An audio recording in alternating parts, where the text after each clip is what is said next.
मोहब्बत और मौत पूरा इंसान तलब करती है। किसी को फूल देना मोहब्बत नहीं, बल्कि सारी जिंदगी फूल की तरह रखना मोहब्बत है।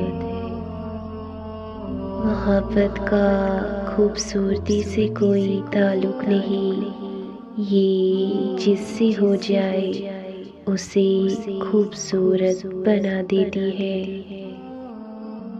सफ़र चाहे किसी इंसान से मोहब्बत का हो या अल्लाह की तरफ हिजरत का, मुसाफिर वही मकबूल होता है जो एक दर का हो।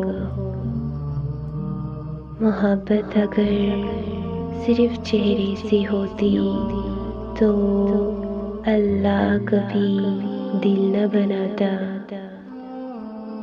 संजीदा से संजीदा लड़की में भी बचपना छुपा होता है। वो हर उस इंसान से बच्चों जैसी बातें करेगी जो उसके दिल के करीब होगा, सच्ची मोहब्बत करेगा। मोहब्बत की गिनती 2 से शुरू होती है और 2 पर ही ख़त्म हो जाती है।